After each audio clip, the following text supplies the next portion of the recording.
ورحمة الله وبركاته. إن الحمد لله نحمده ونستعينه ونستغفره ونؤمن به ونتوكل عليه ونعوذ بالله من شرور أنفسنا ومن سيئات أعمالنا من يهده الله فلا مضل له ومن يضلل فلا هادي له ونشهد أن لا إله إلا الله وحده لا شريك له وأشهد أن محمدا عبده ورسوله الذي أرسل رسوله بالحق بشيرا ونذيرا وداعيا إلى الله بإذنه وسراجا منيرا فقد قال الله تعالى في كلام المجيد والفرقان الحميد أعوذ بالله من الشيطان الرجيم بسم الله الرحمن الرحيم ويل لكل همزة لمزة الذي جمع مالا وعدده يحسب أن ماله أخلده كلا لينبذن في الحطمة وما أدراك ما الحطمة نار الله الموقدة التي تطلع على الأفئدة إنها عليهم مؤصدة في عمد ممددة أو كما قال تعالى في شان حبيبه إن الله وملائكته يصلون على النبي يا أيها الذين آمنوا صلوا عليه وسلموا تسليما اللهم صل على مولانا محمد وعلى آل سيدنا مولانا محمد আসমান সুন্দরী জমিন সুন্দর আর সুন্দরী গাছপালা তাহার সাইতে অধিক সুন্দর নবী মোদের কমলে ওয়ালা আল্লাহুম্মা سيدنا مولانا محمد وعلى آل سيدنا مولانا محمد بلغ العلا عشاق الدجى بجماله حسنت جميع خصاله صلوا عليه وآله আলহামদুলিল্লাহ আমরা সর্বপ্রথমে আল্লাহ সুবহানাহু ওয়া তাআলার দরবারে লাখ কোটি সুজুদ জ্ঞাপন করছি যে মনিব আমাদের সকলকেই অসংখ্য মানুষ থেকে বেছে বেছে পছন্দ করে মনোনীত করে আজকের এই পবিত্রতম মাসে রজব মাসে আল্লাহর ঘরে জুমার দিনে আসার তৌফিক দান করেছেন এবং সুস্থ রেখেছেন। এজন্য যে মনিব আমাদেরকে সুস্থতার সহিত তার গোলামি করার সুযোগ করে দিয়েছেন। আমরা সেই মনিবের শুকরিয়া আদায় করি, সকলে এই সমস্যারে কালেমাতুশ শুকর আদায় করি, বলি আলহামদুলিল্লাহ। আল্লাহ সুবহানাহু ওয়া তাআলার শুকরিয়ার পাশাপাশি লাখো কোটি দুরূদ সালাম প্রেরণ করে সেই মহামানবতার মুক্তির দূত আকে নাম তাজেদার মদিনা হযরত আহমদ মুস্তাফা মুহাম্মদ মুস্তাফা সাল্লাল্লাহু আলাইহি ওয়াসাল্লাম ওয়াজাফাক।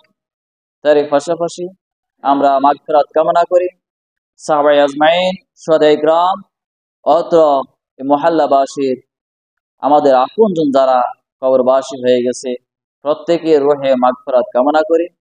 আল্লাহ তাআলা যেন প্রত্যেকটি কবরকে আল কবরু মিন রিয়াজিল জান্নাহ বানিয়ে দেন, আমরা বলি আমিন। সম্মানিত হাজিরিন, কি উপস্থিতি, আমরা এমন একটি মাসে উপনীত হয়েছি যে মাসটা অত্যন্ত বরকতপূর্ণ, রহমতপূর্ণ, ফজিলতপূর্ণ একটা মাস। আল্লাহ তাআলা আমাদেরকে এমন একটি মাসে আসার তৌফিক দান করেছেন, হায়াত দিয়েছেন, এজন্য আমরা আবার বলি আলহামদুলিল্লাহ। আমরা পবিত্র রজব মাসে ঢুকে পড়ছি।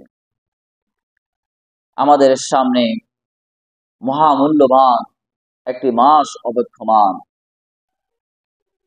যেটা হচ্ছে পবিত্র মাহ রমাদান।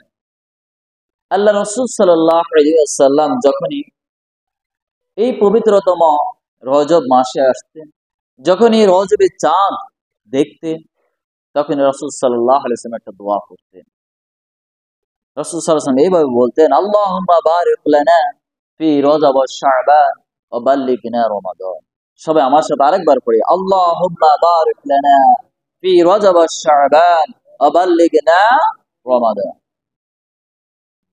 রাসূল সাল্লাল্লাহু আলাইহি ওয়াসাল্লাম এই মাসে আসলেই পরে এই দোয়াটা পড়তেন আর সাহাবীদেরকে বলতেন, তোমরা বেশি বেশি করে যখন এই মাস আসে, যখন এই মাসে তোমরা ঢুকে পড়ো, যখন রজবে চাঁদ তোমরা দেখো, তখন তোমরা এই দোয়াটা বারবার করতে থাকো, এই আমলটা করবে। আর এই আমলটা করলে তোমাদের লাভ কি হবে? এই আমলটা করলে আমাদের লাভ হবে, উপকার হবে। আল্লাহ রাব্বুল আলামিন তোমাদের রমজান পর্যন্ত হায়াত বাড়াইয়া দিবেন, সুবহানাল্লাহ। আল্লাহ তাআলা তোমাদের এই 2 মাসের সকল বরকত নসিব করবেন, সুবহানাল্লাহ। আমরা কি চাই না রজব শাবানের সকল বরকত আমরা হাসিল করতে? আমরা কি চাই না সেই কাঙ্ক্ষিত যে মাসের জন্য আমরা দীর্ঘ 1 বছর ধরে অপেক্ষায় থাকি, সেই মহামূল্যবান পবিত্রতম মাস রমাদান মাস, যে মাসের একটা সওয়াব 70টা সওয়াবের মতো হয়, সুবহানাল্লাহ। যে মাসের একটা নফল ইবাদত ফরজের সমতুল্য, সুবহানাল্লাহ। এমন একটি মাস যে মাসে বান্দার অতীত জীবনের 1 বছরের গুনাহ আল্লাহ তাআলা মাফ করে দেন, সুবহানাল্লাহ। সেই মাসের জন্য আমরা কি আল্লাহর দরবারে দোয়া করব না? আর বান্দা কার কাছে চাইবে? বান্দার চাওয়ার জায়গা কোন জায়গা? আমরা প্রতিনিয়ত প্রত্যেক 5 ওয়াক্ত ফরজ নামাজে সর্বপ্রথমে আমরা একটা সূরা তেলাওয়াত করি, যে সূরাটা না পড়লে নয়, যে সূরাটা তেলাওয়াত করলে নামাজি হবে না, এমন একটি সূরা আমরা প্রতিনিয়ত তেলাওয়াত করি 5 ওয়াক্ত নামাজে। সকল নামাজে আমরা এই সূরাটা তেলাওয়াত করতে হবে। সূরাটার নাম হচ্ছে সূরাতুল ফাতিহা। এমন একটি সূরা, এত গুরুত্বপূর্ণ সূরা, এই সূরাটাকে বলা হয়েছে কোরআনের মধ্যে মূল সূরা, যার নাম রাখা হয়েছে উম্মুল কুরা, কোরআনের মা, সুবহানাল্লাহ। কোরআনের মা, মা বলতে এখানে মূল, মা ছাড়া কোন জিনিসের কি হয় না, ভূমিকাই হয় না। আমরা কি মা ছাড়া পৃথিবীতে আসতে পেরেছি? মা হচ্ছে সবকিছুর মূল, মা হচ্ছে সবকিছুর কি মূল, আসল। এজন্য সূরাতুল ফাতিহা হচ্ছে কোরআনের মা, উম্মুল কুরা বলা হয়েছে। এই সূরার না আরো অনেকগুলা নাম রয়েছে। সূরা থেকে সূরাতুশ শাফা বলা হয়। পৃথিবীতে এমন কোন মেডিসিন এখন পর্যন্ত বাহির হয় নাই যে মেডিসিন এই সূরার উপরে কোনো কাজ করবে।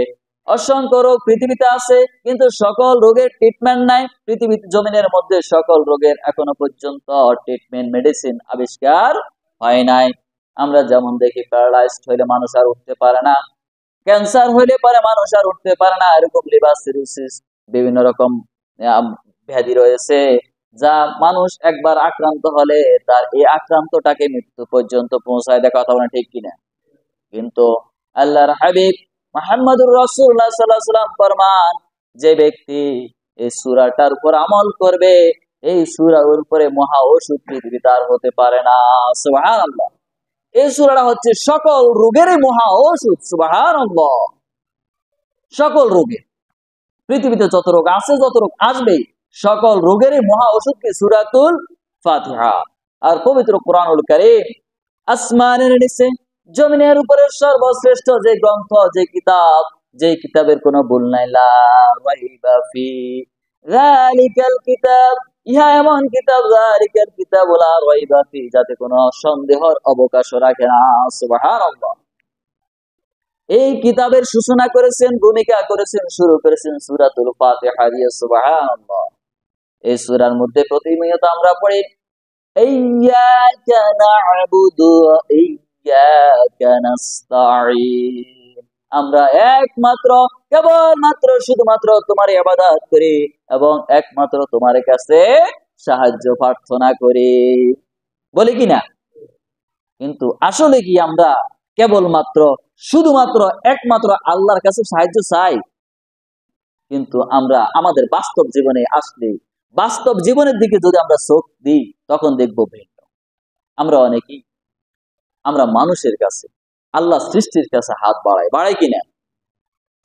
জমিনের মধ্যে, শরিয়াতের মধ্যে, ইসলাম ধর্মের মধ্যে সর্বনিকৃষ্টতম দুইটা জায়েজ, সে এক নাম্বার জায়েজ হচ্ছে, নিকৃষ্টতম জায়েজ এর মধ্যে দুইটা। একটা হচ্ছে কি? তালাক দেওয়া। কি দেওয়া? ইসলামে একেবারে নিকৃষ্টতম জায়েজ কি দেওয়া? তালাক দেওয়া। এটা জায়েজ, তবে এর সাথে নিকৃষ্টতম জায়েজ আর কিছুই নাই। আর একটা জায়েজ হচ্ছে নিকৃষ্টতম জায়েজ, সেটা হচ্ছে ভিক্ষাবৃত্তি করা, মানুষের কাছে হাত বাঁধে কিনা, এটা নিকৃষ্টতম জায়েজ। এই দুই গ্রুপকে আল্লাহ তাআলা পছন্দ করেন না। ভিক্ষুককে আল্লাহ পছন্দ করেন না। আর একটা মনে রাখবেন, গরিব বড়লোক হবে, গরিব থাকলে পরে আল্লাহ তাআলার কাছে চাওয়ার কারণে আল্লাহ তাআলা তার প্রতি রহমত করে, গরিব একদিন বিত্তশালী হয় কিনা? গরিব বিত্তশালী হয়, তবে ইম্পসিবল, কখনোই নয়, ভিক্ষুক কখনোই বড় লোক হবে না। দেখছেন ভিক্ষুক বড় লোক হতে? দেখেন নাই, ভিক্ষুক বড় লোক হয় না। ভিক্ষুকদের বড় লোকের স্বপ্ন দুঃস্বপ্ন হবে না। কারণ জমিনের মধ্যে, আসমান জমিনের মধ্যে একমাত্র ক্ষমতাসীন, একমাত্র ধনী ব্যক্তিকে আল্লাহ ধনীয়ন, আল্লাহ সবচেয়ে বড় ধনী। সুবহানাল্লাহ। আল্লাহ চাইতে ধনী আর কেউ আছে? আসমান জমিনের মালিক কে? আল্লাহ। বিশ্বাস করেন আর না করেন, আসমান জমিন যা কিছু আমাদের দৃষ্টিতে আমরা দেখি, সব কিছুর একচ্ছত্র মালিক কে? জোরে বলতে হবে কে? আল্লাহ। আল্লাহ নাম বলতেই কষ্ট হয়, অথচ আমাদেরকে সৃষ্টি করেছেন কে? আল্লাহ। যে মালিক আমাকে সৃষ্টি করছে, আমি সে মালিকের নাম নিতে যদি কষ্ট হয়, আমার যদি জড়তা আসে, তাহলে আমার মনে হয় সে মালিক আমাকে সৃষ্টি করে ভুল করেছে, আমি অকৃতজ্ঞ বান্দা। এজন্য মালিকের শুকরিয়া আদায় করতে হবে। শুকরিয়া আদায় না করলে পরে আমাদের জন্য বিপদ আছে। সম্মানিত হাজিরিন, তাহলে আমরা মানুষের কাছে হাত পাতবো না, আমরা কার কাছে হাত পাতবো? একটা ছোট্ট ঘটনা বলি, তাহলে বিষয়টা আরো ক্লিয়ার হওয়া যাবে। সম্মানিত হাজিরিন, প্রিয় উপস্থিতি, যে ইন্ডিয়ার একটা ঘটনা আছে, যে অতীতকালে একজন বাদশাহ ছিলেন যার নাম শাহজাহান। ওই সময় একটা ভিক্ষুক ছিল ওই সাম্রাজ্য দেশের মধ্যে। ভিক্ষুকটা প্রায় সময় ভিক্ষা করতো। এক লোক বলল, তুমি সব সময় ভিক্ষা করো, কয় টাকা পাবো? আর কথা, তুমি তো ভিক্ষা দিতে ছাড়তে পারো না, এত আজীবন ভিক্ষা করো, পরিবর্তন দেখছি না। ভাই আর কয় টাকা পায়? দুই চার আনা মানুষ দেয়, যে পয়সা কি আর আমি বড় লোক হতে পারি? কোন রকম পেট চলে আর কি। আরে তুমি বারবার একটু মানুষের কাছে না যাই, আমি তোমাকে একটা লোকের সন্ধান দিই, সে লোকের কাছে যাও, যাইলে পরে একবারে দিবে। কি দরকার তুমি পাতি শিয়ালের পিছনে ঘুরো, যে পাতি শিয়ালের পিছনে ঘুরলে তোমাকে না একটা মুরগের ঠ্যাং দিবে, যেটা তুমি সর্বোচ্চ দাঁতের খিলালি হবে, এছাড়া আর কি হবে? আরে ঘুরলে বেটা এমন লোকের পিছনে ঘুরবা, সিংহের ভাগের পিছনে ঘুরবা, যে খায় কি, যে খায় জীবন্ত হরিণ, যে এক রান দিলে তুমি আজীবন খাইতে পারবা। কথা বলেন ঠিক কিনা? তাহলে ঘুরলে ঘুরের মতো ঘুরো, ভালো নেতা ধরো, তো কি সন্ধান দিবেন? আরে আমি তোমাকে একটা সন্ধান দিচ্ছি, যে একবার দিলে তোমার আজীবন ভিক্ষা করা লাগবে না। সে হচ্ছে এই সাম্রাজ্যের বাদশাহ, বাদশাহ শাহজাহান। ওই বেচারা কই? এই যে মসজিদ, আমি মাত্র দেখে আসছি, মসজিদে আছে, যাও মসজিদের সামনে দাঁড়াও, এই ভাইয়ের এর কাছে চাই। আচ্ছা দেখি তো, একটা চেষ্টা করি। বেচারা আসলো, ভিক্ষুক বেচারা আসি মসজিদের সামনে, দেখলো মসজিদ আর কেউ নাই, একা একটা লোক হাত তুলে বসে বসে কান্নাকাটি করতেছে। চিন্তা করলে লোকটা কি? পরে প্রথম দাঁড়াইলো, পরে দেখছি এই লোক তো সেই লোক, এই তো বাদশাহ। এই আমার কাছে এমন লোকের কাছে ফাড়াইলো যে মনে হচ্ছে এমন অনুনয় বিনয় করি, এমন হ্যাঁ নিজেকে অপরাধী করি, সে মালিকের দরবারে কান্নাকাটি করতেছে, চোখ বেয়ে বেয়ে শুধু ফানি। ওই ভিক্ষুক বেচারা হতভম্ব হয়ে গেছে, আরে মনে হয় আমার সাথে দুঃখে আছে, যে আমি তো এত এইভাবে কোনো সময় মানুষের কাছে কান্না করি না, আর মালিক তো দূরের কথা। কিন্তু আমি এমন লোকের কাছে সামু যে মিলে কান্নাকাটি করে, তার কাছে আমার তো মাথা দিচ্ছে না, আমার বিবেকে দিচ্ছে না, তার কাছে আমি কিভাবে হাত পাত। পরে এ চিন্তা করলো, এখানে আর হাত পাত না, চলে যাই। ওই বেচারারও বাসা শাহজাহানেরও দোয়া শেষ, এ বাইর হইলো। আর এই লোকটাকে দেখি, ভিক্ষুককে তো মোটামুটি চেনা যায়, এর পোশাক আছে বোঝা যায়। যদি ভাই থামো, দাঁড়াও, তুমি কে? আমি এক ভিক্ষুক। আরে ভালো ভালো মানুষ তো আমার কাছে চাই, তুমি একটা ভিক্ষুক হয়ে আমার কাছে না চাই খালি চলে গেলে, বুঝলাম না। খাই আসছে আসলে চাওয়ার জন্যই আসছি, কিন্তু আপনার যে করুণ অবস্থা, এটা দেখে আর আমার চাইতে আর সাহস করলাম না। তো মানে আমার চোখ খুলে গেছে, আমার হৃদয়ের চোখ খুলে গেছে।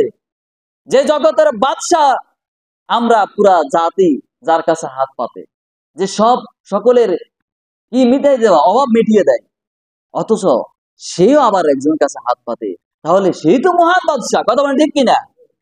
তাহলে আমি তার কাছে কি চাবো? আমি সে আসল বাদশার কাছে চাবো। আল্লাহু আকবার।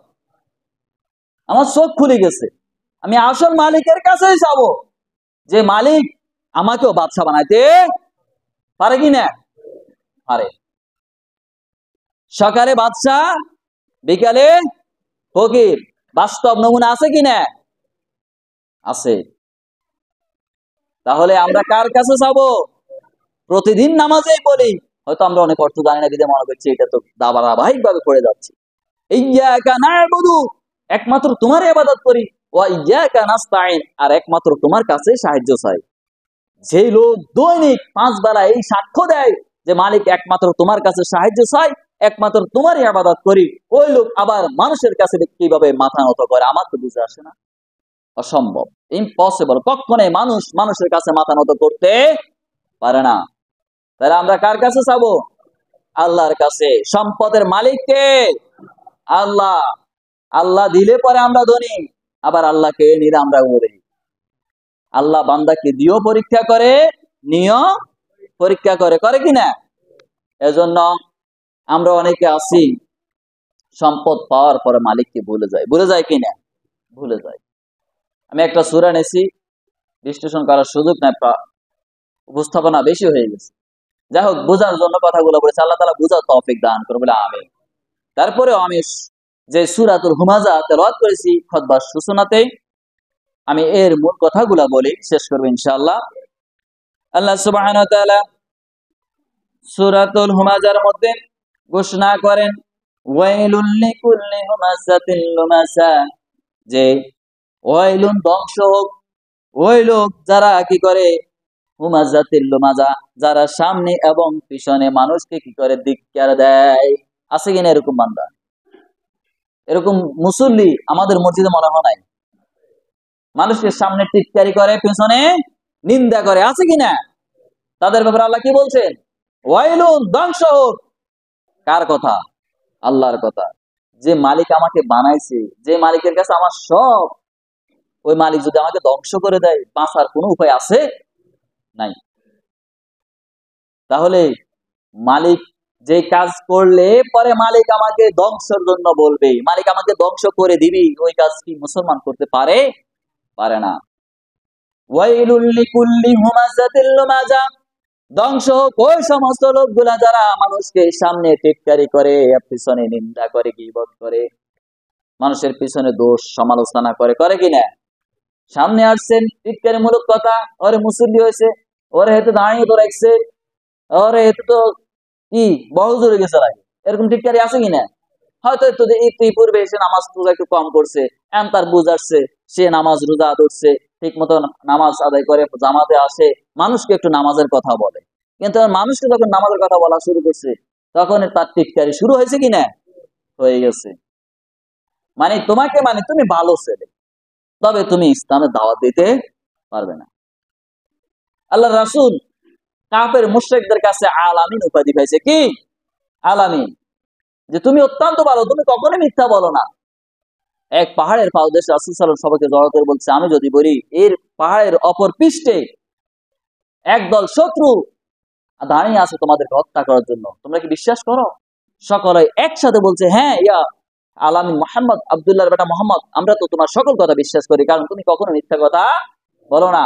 তুমি যদি এটা বলো এটা সত্য, তাহলে আমার একটা সত্য কথা আমি তোমাদের কাছে বলতে চাই, সেটা হচ্ছে তোমরা এমনি এমনি সৃষ্ট হও নাই, আসমান জমিন এমনিতে সৃষ্টি হয় নাই, এই সব কিছুর একজন মালিক আছে, সে একত্ববাদ আল্লাহ সুবহানাহু ওয়া তাআলা দাওয়াত দেওয়ার জন্য আল্লাহ তাআলা আমাকে পৃথিবীতে প্রেরণ করেছেন।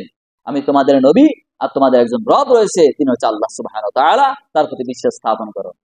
এইবার তো আব্দুল্লাহর বেটা মুহাম্মদ বলো না, এই কথা তুমি ঠিক করলা না, তুমি এই পাগলামি করার জন্য আমাদেরকে ডাকছো। তখন শুরু হয়েছে তার বিরোধিতা। এরকম সমাজ আমাদের মনে হয় নাই। যখন নিজে নিজে নামাজ পড়বেন, যখন নিজে নিজে হজ করবেন, যাকাত দিবেন, কোনো বাধা আসবে না।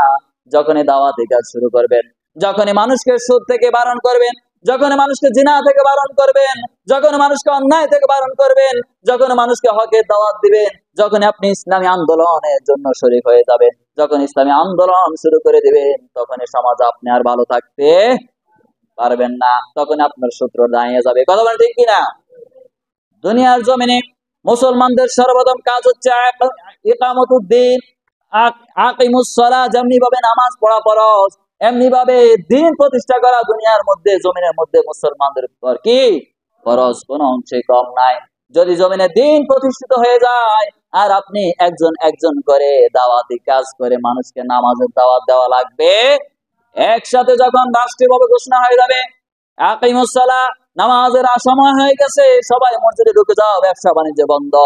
আল্লাহ যেমনি ভাবে সূরা মুলকে বলছেন, যখন শুরু জুমাতে বলছেন, যখন আজান হয়ে যায় তখন তোমরা কি করো? ব্যবসা বাণিজ্য বন্ধ করে দাও, ক্লোজ করে দাও, আল্লাহর স্মরণে আল্লাহর দিকে ছুটে যাও, মসজিদের দিকে চলে যাও। আর এই ঘোষণা যদি রাষ্ট্রীয়ভাবে আমাদের কায়েম হয়ে যায়, প্রতিষ্ঠিত হয়ে যায়, বরং তো বাইরে নামাজের সময় মুসল্লি পাওয়া যাবে না। এজন্য ইকামতুদ্দিন প্রত্যেক মুসলমানের উপর দ্বীন প্রতিষ্ঠা করার, আন্দোলন করা ফরজ, করতেই হবে, নচেত কিন্তু কিয়ামতের ময়দানে জবাবদিহি করতে। তাহলে ধ্বংস ওই সমস্ত লোক যারা সামনে মানুষকে টিটকারি করে, পিছনে নিন্দা করে। আমরা সামনে পিছনে মানুষকে নিন্দা করব না। যদি সে আমার শত্রু হয়, তার জন্য আমার দিল থেকে দোয়া আসতে হবে। কি আসতে হবে? দোয়া। যে ব্যক্তি তার নিজের দোয়া আল্লাহর কাছে কবুল হওয়া চায়, ওই বান্দা যেন তার সকল আশেপাশে যত মানুষ আছে, সকল মানুষের জন্য, পৃথিবীর সকল মুসলমানদের জন্য আল্লাহর কাছে দোয়া করে। আর এইভাবে যদি কোনো বান্দা আগে তার জাতির জন্য দোয়া করে, আল্লাহ তাআলা তার দোয়াটা অনায়াসে কবুল করে নেন। সুবহানাল্লাহ। কিন্তু আমরা এর উল্টাটা করি।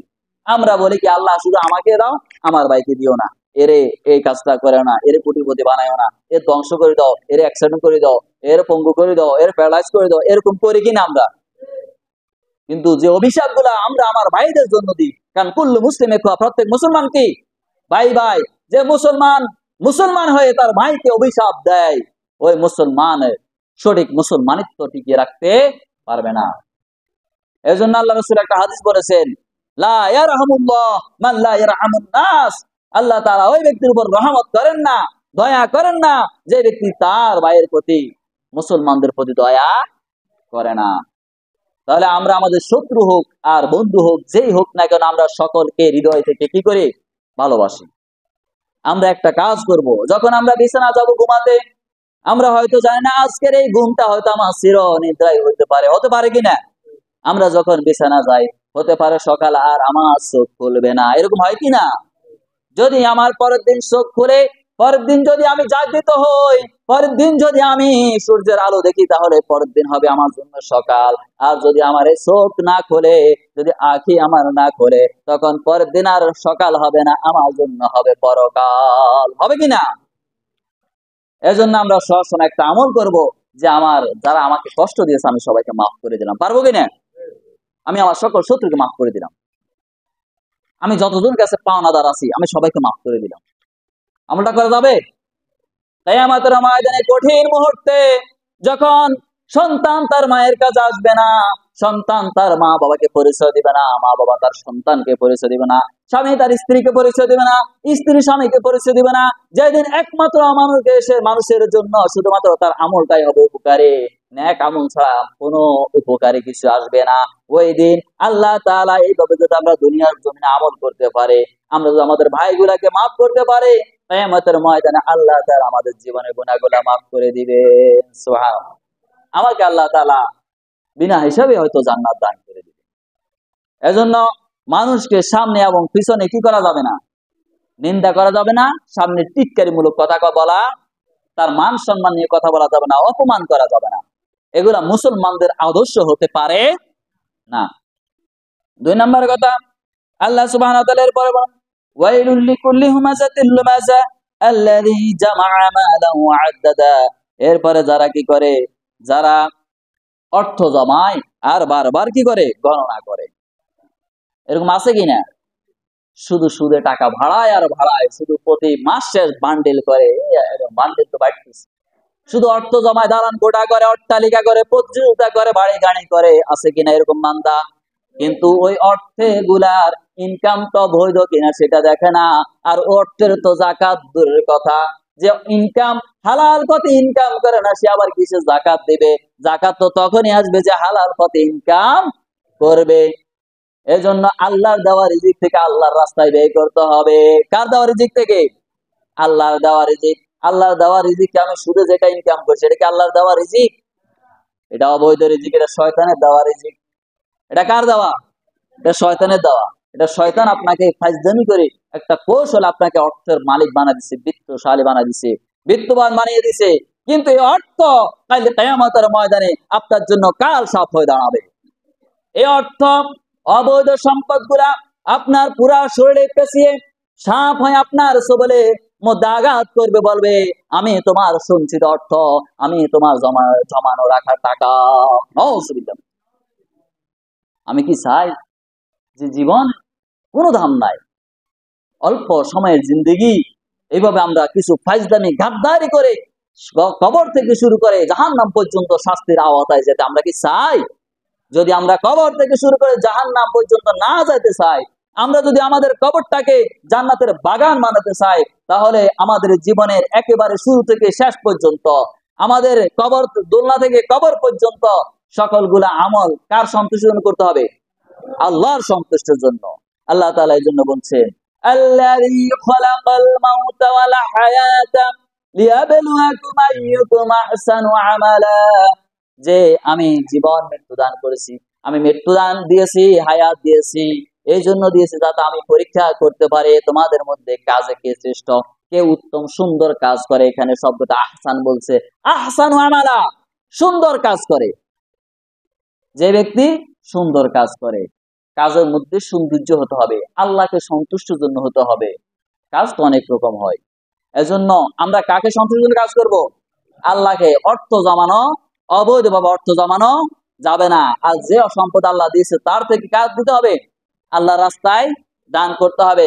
কারণ আল্লাহর রাস্তায় দান করলে পরে পরকালীন জীবনে এবং ইহকালীন জীবনে আমরা এর ফায়দা পাবো কিনা, এই বিশ্বাস রেখেই দিতে হবে। যে ব্যক্তি দান করবে কিন্তু তার অন্তরে বিশ্বাস নাই, দূর দান করছে, এটা কোনো লস, তাহলে তাকে কি আল্লাহ দিবে? এই বিশ্বাস তার অন্তরে থাকতে হবে যে আমি 1 টাকা দান করছি, আল্লাহ আমাকে 700 বেশি দিতে পারে কিনা। আল্লাহ হাদিস শরীফে বর্ণনা করছেন, 1 টাকা যদি আল্লাহ রাস্তায় দান করে, আল্লাহ তাআলা 700 গুণ বৃদ্ধি করবেন। সুবহানাল্লাহ। এজন্য আমাদের দানের মন মানসিকতা খুবই কমে গেছে। আমরা শুধু অর্থ সঞ্চয় করি। আরে ভাই, অর্থ দিয়ে কি করবেন? বহু মানুষ, আমাদের বহু ভাই, বাংলার জমিনে বহু মানুষ আজকে বাড়ি গাড়ি টাকা পয়সা ধন সম্পত্তি সব ছেড়ে নিজের জীবন নিয়ে বাঁচার জন্য একটু মাথা গুজানোর জন্য ওর প্রতিবেশী দেশে ঠাঁই নিচ্ছে, আছে কি না?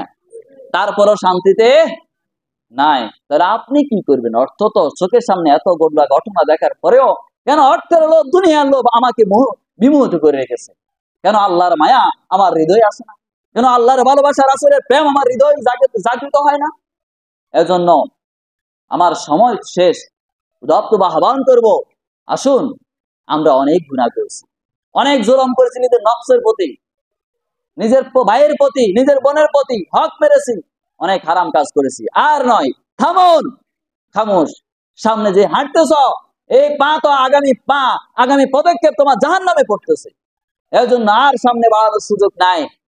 মুসলমান ভাই হিসেবে পায়ে ধরে বলতেছি, আসো এবার ফিরে আসো আল্লাহর দিকে, ফিরে আসো তোমার মালিকের দিকে, যিনি তোমাকে সৃষ্টি করেছেন। একটু ফিরে আসো, দেখবে তোমার জীবনটা অত্যন্ত আরামদায়ক হয়ে যাচ্ছে, শান্তিময় হয়ে যাবে জীবন। পারিবারিক জীবনে অশান্তি থাকবে না, সামাজিক জীবনে অশান্তি থাকবে না, রাষ্ট্রীয় জীবনে অশান্তি থাকবে না, যদি তুমি মালিকের দেওয়া বিধান অনুযায়ী জীবন গঠন করতে পারো। আল্লাহ তাআলা আমাদেরকে বুঝদান করুক। আল্লাহর দেওয়া বিধান অনুযায়ী আমরা যেন আল্লাহর জমিনে আল্লাহর বিধান কায়েম করতে পারি। এই দুনিয়াটা কার?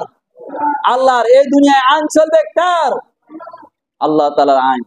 আর এই দুনিয়ায় আইন চলবে, ফেরেশতারা কি আইন কায়েম করবে না মানুষ? এর জন্য মানুষ সৃষ্টি করেছে, আমরা সেই মুসলমান। মানুষের মধ্যে সকল মানুষ করবে না, একমাত্র শুধুমাত্র কেবলমাত্র মুসলমানরাই আল্লাহর এই আইন, আল্লাহর দুনিয়ায় বাস্তবায়ন করার দায়িত্ব নিয়ে পৃথিবীতে এসেছে। It's your responsibility, it's our responsibility. এগুলোই আমাদের দায়িত্ব, আমাদেরকে এগুলো করতেই হবে, নচেত কাল কিয়ামতের ময়দানে পার পাওয়া যাবে না। আল্লাহ তাআলা আমাদের সকলকে সহিহ বুঝ দান করুন। সকলে বলে আমিন। আমা তাওফিক ইল্লা বিল্লাহ। আসসালামু আলাইকুম।